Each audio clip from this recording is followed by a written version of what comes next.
Hi everyone, it's me, Loki, the god of mischief. Time to end this. Get it? Time. Alright then, Mr. MatPat. You've had too many accurate predictions too many times lately for anyone without access to a time machine, and we have no choice but to charge you with crimes against the sacred algorithm. TVA. How do you plead? Not guilty. These theories are based on logic, facts, mathematics, literary and cultural analysis. The algorithm says otherwise, sir. MatPat, the Loki variant. Your sentence is... Enough! I've my own charge for this court. You say you've created a new original hit streaming series, oh yes, but I theorize you've merely taken 3 other shows and stuffed them into one. What say you about that? Prune him. Coward! Film theory. Oh my god. Hello, Internet. Welcome to Film Theory.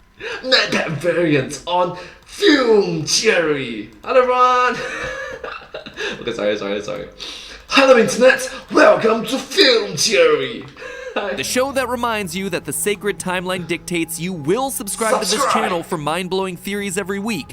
And ring the notification bell as well, thank you. Button is right below this video. All unauthorized variants will be deleted in the next 10 seconds. Marvel's Loki is a show about a lot of things, but probably the most obvious is time. The nature of it, the reason for it, the existence of it, time travel, time manipulation, timelines, and even people who are running out of it. And boy, can I relate to that last group, as the team and I struggle to get relevant Loki theories up when each and every week has some new massive lore drop. Case in point, just last week we were coming real close to wheels up on a theory grounded in meticulous research of the series' themes, the 80+ year history of Marvel, the future of the MCU, and the cultural context surrounding all of it, and then this happened.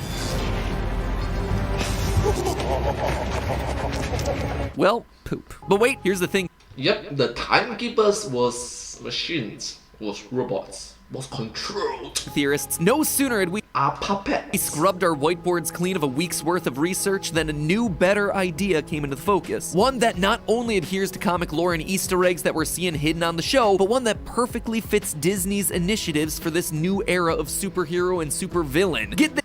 Fine, I'll do it myself. This, people, the true villain of Loki and the creator of the TVA is none other than Kang the Conqueror.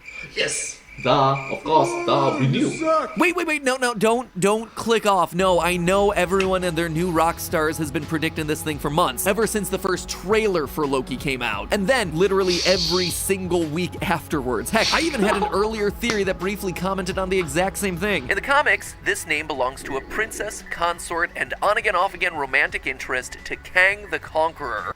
Kang the Conqueror. And here's the truth. I think that all us YouTube commentators are right. I see all the evidence pointing to Loki setting up the new guy, Kang, as our big bad moving forward. But I also think everyone is wrong. Whereas everyone's been expecting a blue-tinted version of Thanos to step out of a time door and announce himself to the world as the MCU's next great conqueror, since that's kind of how he rolls in the comics, I don't think that's what's gonna happen here. Instead, I predict that this is the new face of Kang. Ravonna Renslayer, judge of the TVA, is gonna become your new gender-swapped Kang the Conqueror. Bottom line here, with one episode of Loki left to go, I'm here putting all my Dogecoin on the line to take one final swing while I have the chance to predict where it's all headed, what it's supposed to mean, and what it says about the future of the Marvel Cinematic Universe. Today, I'm gonna show you that Ravonna is Kang, and also why it matters, since, let's be honest, no one other than comics fans are gonna have a really big response to the name Kang. Okay, so first and foremost, Kang has been pretty well teed up here. As I alluded to before, he's the main Marvel time travel villain who actually does all the time travel hacks that no one else ever really seems to think of, like skipping around through time and teaming up with a bunch of different versions of yourself, or pulling off complex multi-generational schemes. As a side effect, no, I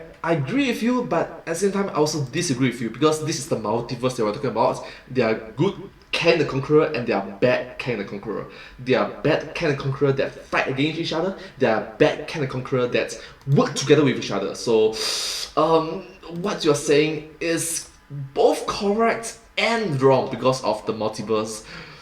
Yeah, you get a Back point. to this, there's also a bunch of guys floating around various points of the Marvel timeline that are Kang, but also not Kang. I suppose you could call them like Kang variants, to use Loki's own terminology. For example, there's Rama-Tut, an imposter Egyptian pharaoh who turns out to be a time traveler from the future that the Fantastic Four battles in one of their earliest adventures. That guy is a version of Kang. There's the Scarlet Centurion, whose armor is a choice, but still another version of Kang. Even the founder of the Young Avengers, Iron Lad, turns out to be a teenage Kang who found out about his bad guy future and decided, hey, what if I just don't? There's also a guy called Immortus, who's supposedly the most powerful Kang from even further into the future, who sometimes dislikes the regular Kang and plots against him, and holy Loki, this better make more sense in the movies, right? So the TLDR of all of that is he's a pretty cool character, his lore is really complicated if you choose to go into it, and Loki has been dropping all sorts of hints that were leading up to his big reveal. He's already been hinted at appearing in an upcoming MCU movie, Ant-Man and Quantumania, and Ravonna Renslayer, our antagonistic TVA judge, is a character named after someone who, at least in the comics, really only ever exists in relation to Kang. We're shown Ravonna's Minuteman number as A23, which relates to her comics debut in a Kang story. There's maybe Rama-Tut's Sphinx ship hidden in the background of the void in episode 5, and the fact that Alioth, the time-devouring monster, is a huge part of that same episode is a big clue, considering it's a creature from Limbo known to stalk Kang's every move in the comics. Heck, episode 5 even shows us the ruins of a Stark Tower rebranded as Kang Enterprises, a corporation from the comics run by, you guessed it, Kang. He just chooses to respell it a little bit. So who then is hiding in that mysterious house at the end of time? There's only two options, friends. Number one, it's actually a final version of Loki. Ha, caught you by surprise, didn't I? Yeah, this is if they're trolling us with Easter eggs. Go figure that the secret villain of a show named Loki, where a villain named Loki is constantly meeting other versions of himself, would have the big final reveal be one more version of himself. Maybe specifically a version of Loki that's trying to perfect himself through a process of elimination, and that's why the TVA is obsessed with Loki variants. Just saying that the surprise reveal of a Loki at the end of the universe trying to find his glorious purpose, aka a relationship with Sylvie himself, would fit the themes of the show real well.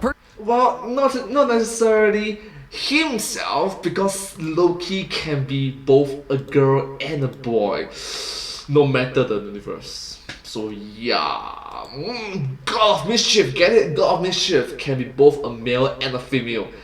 Personally, I actually like this option best, but I'm choosing not to focus on it too much because it's more narratively satisfying, but it doesn't have a whole lot of evidence that I can use to build an episode around. But then again, there's always option 2. The Easter eggs are all real, and it ends up being Kang. If WandaVision taught us anything, sometimes the obvious clues in front of our faces lead to the obvious answers.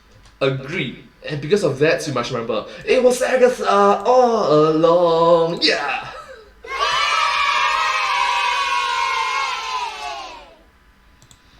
Brooch-wearing character in a story about magic powers with a name like Agnes must be the evil witch Agatha pulling the strings. Time travel story with a load of references to Kang. Kang is our big bad. But I'm not entirely sure it's gonna be that cut and dry. See, here's where a lot of people have found themselves unsure when it comes to the idea of Kang the Conqueror showing up in the MCU as a major villain. He's not always that interesting. Sure, he does interesting things, and he's been the catalyst for some interesting stories. Time manipulation and time travel are always gonna be fun. But Kang himself is kind of like the Alan Wrench of supervillains. He's useful, but he's not necessarily compelling. Don't get me wrong, the MCU has actually done a pretty good job of disproving the idea that superhero movies always need an interesting villain. Most of them show up, look flashy, and give the hero a chance to confront their real arch nemesis, their own personal flaws and self-doubts. See also Ironmonger, Yellow Jacket, Abomination, Mysterio, Aldrich Killian. But the really good ones that you remember, like Killmonger, Thanos, and Loki, are the ones with real depth and personality to them. The ones that you can understand as complete characters. And that is innately hard to do with Kang, where you can never be exactly sure of what point in his development you're meeting him, since he's always bouncing around through time. And what's more frustrating is even if you happen to work out the details, it's hard to create a Kang that's not just, well, Thanos again. Another big, arrogant, powerful dude who thinks he should decide the order of the universe and has the magic sci-fi powers to do it. But this time, he's teal. Fire up those Photoshop color sliders, boys. We got ourselves a new villain. It just feels like we've been there, and that Marvel's smart enough to know that they need something else to set any hypothetical next big nemesis Nemesis apart from what they just got done with. So what about a new take on Kang? Enter Ravonna Renslayer. If Kang has a hard time being unironically interesting, Ravonna, his sometimes love interest, sometimes sworn nemesis, was really only ever interesting when the comics gave her crazy 90s power armor and started calling her the Terminatrix. Otherwise, her function as a character just boiled down to you being able to tell which Kang you're dealing with based on whether or not she's trying to kill him. That is it. That's not even me trying to be like artificially reductive. But you'll notice that one of the big themes that Phase 4 has already devoted a lot of time to is exploring the ramifications of how much roles of authority and power change when you alter the race or gender of the characters filling the position. Falcon and the Winter Soldier was all about how much the symbolism of Captain America changes based on who's carrying the shield. WandaVision was a story that only happened because a powerful woman who had historically kept her powers bottled up finally lets loose at a time of immense grief. And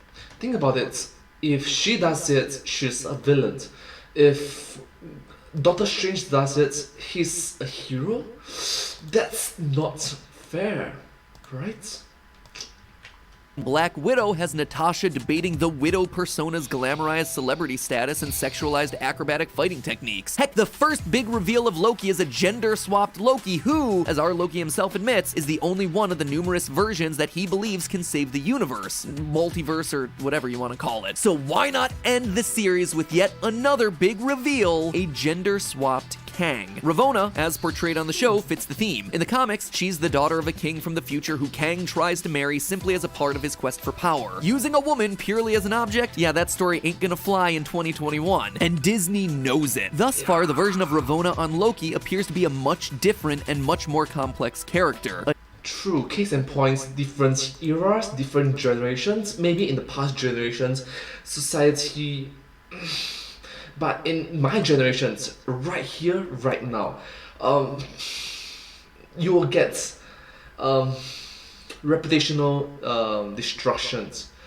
Yeah, it's not that great. The TVA Minuteman risen to the rank Social destruction. of Judge, who, for most of the series, seemed like the primary villain until, with one episode to go, appears to not actually know what's going on, even as she still works militantly in service of it. You know who would reward that sort of behavior? Herself from the future. You know who would build this sort of strictly regimented bureaucratic TVA system? Ravonna herself, as portrayed on the show. It's a bit confusing because it's one of those chicken and the egg scenarios, but consider this. Ravonna in these final episodes is determined to chase down our variant Lokis to the end of time. Next episode, she's gonna meet him there, they do battle, and she's suddenly stuck at the end of time, giving her the perfect excuse to start the loop again. She survives and uses her knowledge of time to rebuild, going back to the past to create the TVA in the first place. Unknowingly, Ravonna creates the very organization that she serves. That's why the Timekeepers had to be androids. Stop for a moment first. Just now Matt had mentioned something about the chicken and egg. So I'm gonna ask you this. Who came first? Which came first? The chicken or the egg? There's actually a proper answer to it. The egg comes first. Okay? The egg comes first before the chicken. Because the egg was produced by proto-chickens. Similarly, the first human was produced, was created, was given birth by proto-humans. So yeah, there's actually a proper answer to it. The egg comes first before the chicken. The egg came from proto-chickens.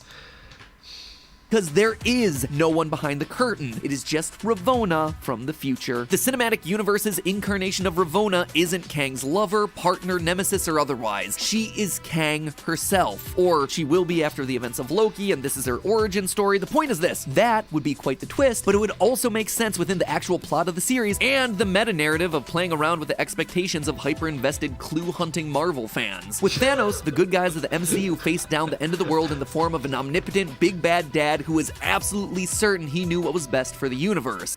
Case in point, MCU, a multi-billion-dollar franchise. If we're right about this one, if Ravonna is Kang, her characterization gives us an entirely different type of supervillain. One who's efficient and businesslike, but may also have a deceptively empathetic, this is for your own good soft touch to their dark tactics. Whose overall affect is less about imposing will like Thanos than a kind of evil mother hen vibe, where she genuinely believes that she's leading history itself in the correct direction, which is exactly what Kang has always wanted in his stories. I guess we'll find out tonight. Fingers crossed, friends. But hey, that's just a theory. A film theory. And one more Kang version that's worth mentioning here. He's also randomly Victor Timely, an I beg your pardon? I beg your pardon? 1890s Midwestern American small-town mayor who implants the idea to create a fire-powered synthetic man into the subconscious of Professor Phineas Horton, inspiring him to create Marvel's first superhero, the original World War II-era android Human Torch. In the comics, his android body is what gets rebuilt into the Vision. In the movies, believe it or not, but you've actually already seen that guy. Huh. Crazy how these sorts of things come around, isn't it? Anyway, there you go, friends. See you next week. Well, anyways, the more you know, alligator, Loki alligator, drinking alcohol? I don't know, man. It's from another universe. Maybe different digestive tract? Anyways, thank you all so much for watching this video together with me. I hope you find this video very interesting and just quite unique and special to watch. If you do like this video, please remember to like, share and subscribe to my channel and comment down below if you have anything to share with us. Don't forget to follow my channel and I sincerely appreciate all the support and encouragement for my work. You're all the best and I hope to see you all in my next video. But hey, that's just a theory. A film theory. And cut. Thank you.